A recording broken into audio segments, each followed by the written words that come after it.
Study IQ world में आपका स्वागत है। नमस्कार दोस्तों आपके अपने चैनल स्टडी आईक्यू वर्ल्ड में आप सभी का स्वागत है। जैसा कि आप लोगों ने कई आर्टिकल में देखा होगा और कई दिन से न्यूज़ खबरों में चल रहा है कि रिलायंस जियो, एयरटेल और वोडाफोन आइडिया ने जो है अपने टैरिफ में जो है काफ़ी बड़े चेंजेस किए हैं। इसके बारे में मैंने आपको पहले भी एक वीडियो बनाया था, लेकिन अभी भी जो है ये रिसेंट में काफ़ी न्यूज़ में चल रहा है। तो इसके बारे में क्या अपडेट हुई है, क्या नहीं हुई है, इसके बारे में इस वीडियो में आपको जानने को मिलेगा। तो ये जो इन्होंने बनाया, माफ़ कीजिएगा थोड़ी सी गले में दिक्कत है, इस वजह से आपको असुविधा हो रही है, उसके लिए मैं आपसे माफ़ी चाहता हूं। लेकिन मैं आपको ये बताना चाहता हूं कि जो रिलायंस जियो और एयरटेल वोडाफोन आइडिया है, इनके प्राइसेस जो हाइक हुई है, जो काफ़ी ज़्यादा 120 रुपये, 110 रुपये, कहीं पे 70 रुपये जो डाटा प्लान की जो कीमतें आती थी, वो बड़े पैमाने पे जिन्होंने हाइक किया, तो उसकी जो कीमत बढ़ाने की जो पर्पज़ है, वो इस वीडियो में हम लोग जानेंगे। क्या बीएसएनएल में कितने जो है अभी तक जो ये चल रहा है बाइकॉट जियो और उसके बाद बीएसएनएल घर वापसी का जो ट्रेंडिंग चल रहा है, कितने लोग बीएसएनएल में पोर्ट करवा रहे हैं, क्या बीएसएनएल का जो नेटवर्क है वो हमारे लिए कैपेबल होगा कि नहीं, हमारे लिए यूज़फुल होगा कि नहीं, इन सभी चीज़ों के बारे में और एक बारीक से आपको जानकारी दी जाएगी हर एक चीज़ों के बारे में कि कितना टैरिफ प्लान बन रहा है, बीएसएनएल हमें लेना चाहिए कि नहीं लेना चाहिए, बीएसएनएल में क्या टैरिफ है, और हर एक चीज़ों के बारे में छोटी से छोटी जानकारियां हम आपको इस वीडियो में डिटेल से देंगे। तो बहुत ही महत्वपूर्ण वीडियो ये होने वाली है आप सभी के लिए। तो आइए चलते हैं, इस वीडियो के जरिए हम लोग शुरुआत करते हैं। लेकिन शुरुआत करने से पहले आप लोगों से मेरा निवेदन है कि मेरे स्टडी आईक्यू वर्ल्ड चैनल को सब्सक्राइब कीजिए, लाइक कीजिए और अपने दोस्तों के साथ शेयर कीजिए। और आगे बढ़ने से पहले आपसे पूछूंगा एक क्वेश्चन यहाँ पर ये है कि भारत में सबसे पहली मोबाइल सेवा किस वर्ष शुरू की गई थी। आपको बताना है कि भारत में सबसे पहली मोबाइल सेवा किस वर्ष शुरू की गई थी। आपका फर्स्ट ऑप्शन है, 4 ऑप्शन है आपके पास। फर्स्ट ऑप्शन है 1991, सेकंड ऑप्शन है 1995, थर्ड ऑप्शन है 1997 और फोर्थ ऑप्शन है 2000। तो सही उत्तर जो है आप लोग कमेंट सेक्शन में कीजिए, मैं बताऊं इसका सही उत्तर दूंगा मैं वीडियो के अंत में। तो चलिए शुरू करते हैं।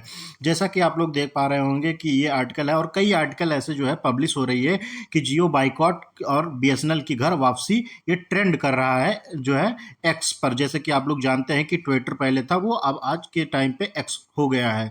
तो इन्हीं सब के आर्टिकल के बारे में हम लोग डिटेल से बात करेंगे कि देश में चल क्या रहा है और जो उपभोक्ता हैं टेलीकॉम कंपनियों के, वो इतने ज़्यादा जो है प्रॉब्लम में क्यों है और इतनी नाराज़गी उन्हें जियो से और वोडाफोन एयरटेल आइडिया से क्यों है। तो देश के 3 सबसे बड़ी टेलीकॉम कंपनियां रिलायंस जियो, भारती एयरटेल और वोडाफोन आइडिया ने एक साथ अपने डेटा प्लान की कीमतें बढ़ाना फैसला किया है। जैसे जबकि यहाँ पे आपको ये पता होगा कि यहाँ पर सबसे ज़्यादा ट्रेंड ये कर रहा है जियो बाइकॉट जियो। तो आपको मैं ये बता दूँ कि सबसे पहले जो है जो बढ़ाने का अपने प्राइस टैरिफ बढ़ाने का जो शुरुआत किया था वो जियो ने ही शुरुआत किया था। तो इसलिए सबसे ज़्यादा नाराज़गी हमारे देश के जो उपभोक्ता हैं वो जियो पर ही निकल के आ रही है और इसीलिए बाइकॉट जियो ट्रेंडिंग का ट्रेंड चल रहा है। तो सबसे पहले शुरुआत जियो ने ही किया था, उसके बाद एयरटेल और वोडाफोन आइडिया ने साथ साथ किया था। तो इस महत्वपूर्ण मूल्य वृद्धि का भारत के विशाल उपयोगकर्ता आधार पर प्रभाव पड़ा है, जो उच्च लागत से नाराज हैं। इसके जवाब में कई उपयोगकर्ता ने एक्स पर टैरिफ वृद्धि के खिलाफ पोस्ट करना शुरू कर दिया। जियो उपयोगकर्ता का अचानक बदलाव के बारे में शिकायत कर रहे हैं और जियो बाइकॉट ट्रेंड पर एक्स पर 40,000 से अधिक पोस्ट हो चुके हैं। कई उपयोगकर्ता बीएसएनएल को बढ़ावा देने के लिए कोशिश कर रहे हैं, जो तीनों टेलीकॉम कंपनियों की तुलना में सस्ते प्लान है। मैं आपको आगे बताऊंगा कि जो बीएसएनएल का जो टैरिफ प्लान है वो कैसा काम करता है, कौन सा 4G 5G 2G 3G कैसे क्या उसमें मिलता है, अभी हमारे देश में बीएसएनएल का कंडीशन क्या है। ये देखकर आपको बहुत ही अचंभित होगा कि कहीं ना कहीं जो प्राइवेट सेक्टर है, जैसे कि आप लोग देख पा रहे होंगे जियो, एयरटेल, वोडाफोन आइडिया, तो ये बीएसएनएल से कहीं आगे निकल गए हैं। तो बीएसएनएल को अगर इन तक पहुंचना है तो कहीं ना कहीं बहुत तेजी से काम करना होगा। और अगर बीएसएनएल में सारे लोग पोर्ट कराना चाह रहे हैं, जो कि यहाँ पर हमारे भारतीय यूजर्स हैं, उनको एक बड़ा रकम देना पड़ता है, जो प्राइवेट सेक्टर की जो टेलीकॉम कंपनियां हैं, तो उनसे ना देकर बीएसएनएल कंपनी को अगर देना पड़े तो ये सरकार को भी सोचना चाहिए कि हमें बीएसएनएल को प्रोत्साहन दे, और ताकि बीएसएनएल अपने पुराने समय के साथ जो है एक जो गोल्डन एराज आप देख जानते होंगे कि 90s के टाइम पे बीएसएनएल, हर एक के पास बीएसएनएल हुआ करता था, लेकिन आज के टाइम पे बीएसएनएल खोजने पर भी नहीं मिलता। तो उस सिचुएशन को फिर से खड़ा करने के लिए यहाँ पे बीएसएनएल को काफ़ी मेहनत करनी पड़ेगी। मैं आपको बता दूं कि रिलायंस जियो और एयरटेल ने अपने कुछ सस्ते प्लान से अनलिमिटेड 5G भी हटा दिया। आपको जैसे कि आप यहाँ पर कई चीज़ें आप लोग देख पा रहे होंगे कि पहले क्या होता था कि रिलायंस जियो में आप लोगों को पता होगा कि आप लोगों के घर में कई लोग यहाँ पर देख रहे होंगे, तो सभी के घर में जियो का जो है ये सिम ज़रूर होगा। कभी आज के टाइम पे अगर भारत में देखा जाए तो सबसे ज़्यादा जियो के ही उपभोक्ता यहाँ पर हैं, जो उनके कस्टमर हैं। तो यहाँ पर आपको पता होगा कि 239 रुपये में जो है 5G अनलिमिटेड हुआ करता था, ये आपको पता होगा। लेकिन आज के टाइम में ये लोग जब इन्होंने अपने प्राइस को हाइक किया, तो वहाँ पर क्या किया, ये जो 5G अनलिमिटेड जैसे आज के टाइम पे 349 का ये हो गया है। जो मिनिमम इनका 5G का टैरिफ प्लान है वो 349 का हो गया। आप यहाँ पर देख सकते हैं कि 110 रुपये का सीधे के सीधे ये उछाल हुआ, 110 रुपये की हाइक हुई है। तो आप खुद समझ सकते हैं कि यहाँ पे कितनी भारी बढ़ोतरी हुई है। और इसमें समस्या ये भी है कि इन्होंने जो है कि अपने 5G प्लान को, जो अनलिमिटेड 5G प्लान था, वो भी जो है ये जो है यहाँ पर से हटा दिए हैं। कि 5G मतलब ये दे तो रहे हैं, लेकिन 5G अनलिमिटेड जो मिल रहा था कि मान लीजिए 2 GB 3 GB जो भी डाटा आपको पर डे के हिसाब से मिलता था, वो ख़त्म हो जाने के बाद 5G अनलिमिटेड मिलता था। लेकिन क्या होता था कि जो है आज के टाइम पे वो चीज़ें हटा दी गई हैं। आगे मैं आपको बताना चाहता हूँ कि जो मोबाइल डेटा उपयोगकर्ता अपने दैनिक डेटा की ज़रूरतों को इन प्लान्स का उपयोग करके पूरा कर सकते थे, वे अब ऐसा नहीं कर पा रहे हैं। सोशल मीडिया पर जियो बाइकआउट और बीएसएनएल घर वापसी जैसे ट्रेंड उपयोगकर्ता की बढ़ती नाराज़गी को दर्शाते हैं। और बीएसएनएल अभी भी सस्ते रिचार्ज प्लान जो है अभी भी देता है। बीएसएनएल आपको क्या है कि आज अब मैं बता दूं कि बीएसएनएल में अभी के टाइम 5G तो छोड़िए, 4G आपको जो पूरे देश में सही से नहीं मिलेंगी। 4G के लिए भी इनको करीब-करीब बता रहे हैं, इनकी तरफ से जो रिपोर्ट्स आ रही हैं, वो आपको कम से कम 20,000 टावर ये पूरे देश भर में लगाएँगे ऑल ओवर इंडिया। तो उसके बाद ये जाके यहाँ पर इनका 4G जो है ये एक्टिवेट होगा। तब आपको जो है बीएसएनएल के अंदर 4G सर्विसेज आपको मिलेंगी। अभी के टाइम पे आपको 3G सर्विसेज और ब्रॉडबैंड के ज़रिए जो आपको मिलता है वही स्पीड आपको मिलती है। लेकिन कहीं न कहीं देखा जाए, जो अगर यहाँ पे पोर्ट करा रहे हैं, जो भी सिम यहाँ पर पोर्ट कराना चाहते हैं, वो लोग, वो कस्टमर एक बार थोड़ा-सा इनको हिचकिचाहट इस बात की होती है कि जो बीएसएनएल कंपनी है, उनका जो नेटवर्क सिस्टम है, आप जान सकते हैं जो नेटवर्किंग सिस्टम है इनका, वो बहुत ही पुअर है।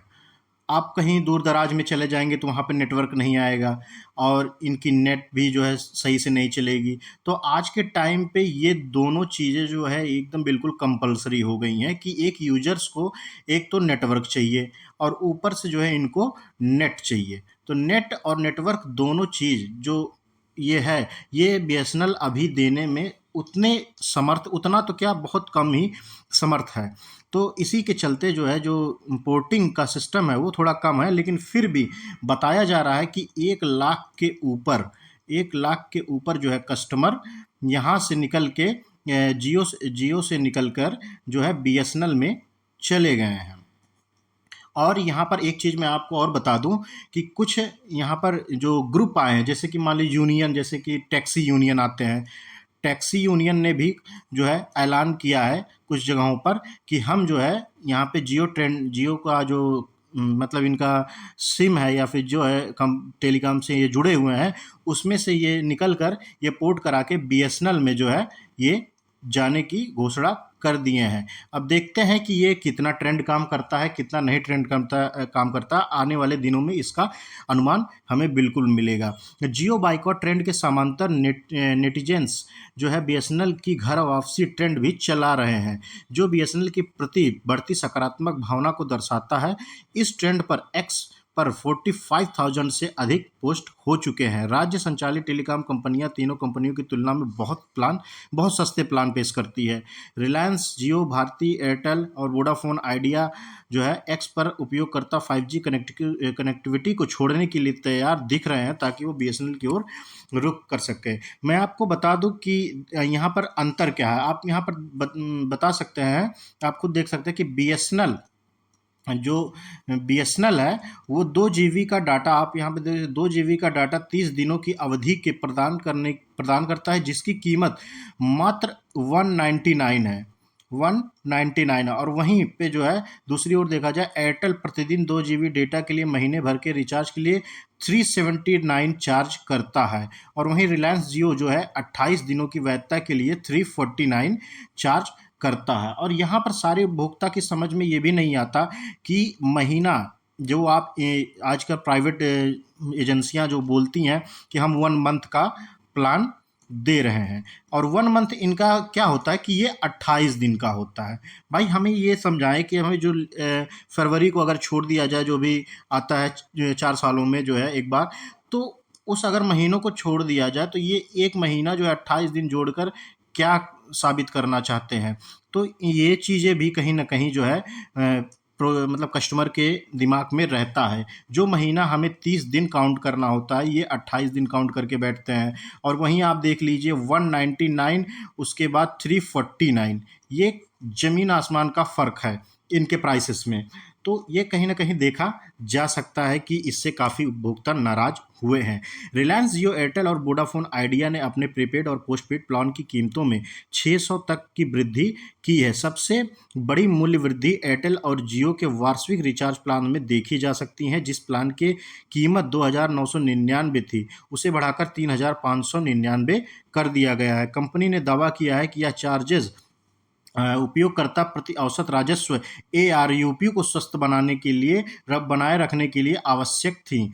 नई कीमतें एयरटेल और जियो के लिए 3 जुलाई से, वोडाफोन आइडिया के लिए 4 जुलाई से प्रभावी हो जाएंगी।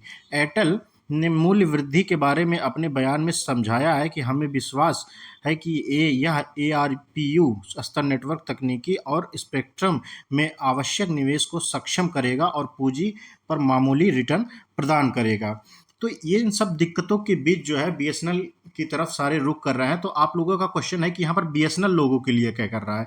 आखिर जब लोग बीएसएनएल के सपोर्ट में इतने आ रहे हैं तो वहाँ पर बीएसएनएल क्या कर रहा है। बीएसएनएल को भी यहाँ पर चाहिए कि इस अवसर को जो है आप अपनी तरफ खींचा जाए। तो यहाँ पर बीएसएनएल ने प्रयास किया है, लेकिन मुझे नहीं लगता कि ये प्रयास उतना सफल जाएगा, क्योंकि अभी तक इसमें आप देखिए यहाँ पर 10,000 4G टावर ये लगाने इंस्टॉल हो गए हैं। यहाँ पर कई जगह रिपोर्ट्स में ये भी बताया गया है कि यहाँ पर 20,000 जो है टावर इंस्टॉल हो गए हैं, होने वाले हैं, सॉरी माफ़ कीजिएगा, 20,000 होने वाले हैं, वो भी 4G टावर। आप खुद सोच सकते हैं, जो व्यक्ति 5G प्लान चला रहा है वो क्या 4G पे जाएगा। मान लेते हैं एक दफ़ा कि जो बंदा कोई काम कर रहा है या फिर किसी फैक्ट्री में काम कर रहा है, दिनचर्या का कोई भी बिजी है, तो वो कहीं ना कहीं जो है एक दफ़ा सोच सकते हैं कि 4G की तरफ वो रुख कर सकता है। लेकिन जिस बंदे को, जिस भी इंसान को जो है इंटरनेट संबंधित ही काम है, जैसे मान लीजिए बहुत सी सर्विलांस हुआ, मान लीजिए सरकारी कंपनी में हुआ, या फिर और भी बहुत सी वेरियस टाइप के काम होते हैं जो इंटरनेट पर ही काम किए जाते हैं। तो अगर उनको स्पीड अच्छी नहीं मिलेगी तो वो ये बीएसएनएल में क्यों जाएंगे। तो कहीं ना कहीं आपको ये देखना पड़ेगा कि बीएसएनएल को जो ये 10,000 टावर अभी इंस्टॉल किए जा रहे हैं, इनको बढ़ा के और भी किए जाए। जब ये 20,000 हो जाएंगे तब इनकी अभी 4G स्टार्ट हो जाएगी।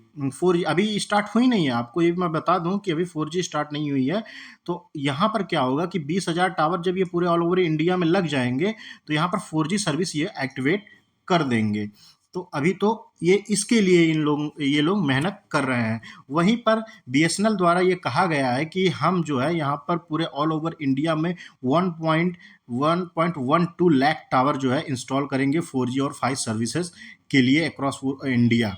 तो अगर आपको 5G और 4G प्रॉपर रूप से देना है, तो कहीं न कहीं ये एम जो है 1.12 लाख टावर्स आपको लगाने होंगे। तो ये देखना बहुत दिलचस्प होगा कि बीएसएनएल जो है कैसे क्या करेगी, कैसे घर वापसी करेगी और हमारे कस्टमर का जो विश्वास है, क्या वो जीत पाएगी अपनी सर्विसेज़ को अच्छी तरीके से देकर।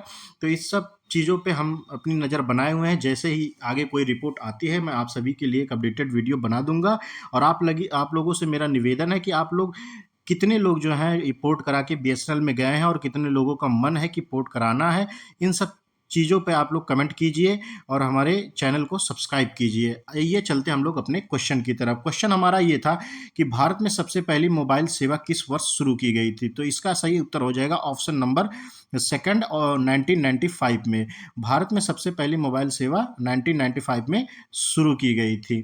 तो इसी नोट के साथ हम लोग इस वीडियो का अंत करते हैं और आप सभी से मेरा निवेदन है कि मेरे स्टडी आईक्यू वर्ड चैनल को सब्सक्राइब करें, लाइक करें और अपने दोस्तों के साथ शेयर कीजिए। तब तक के लिए आप सभी को मेरा नमस्कार। जय हिंद, जय भारत।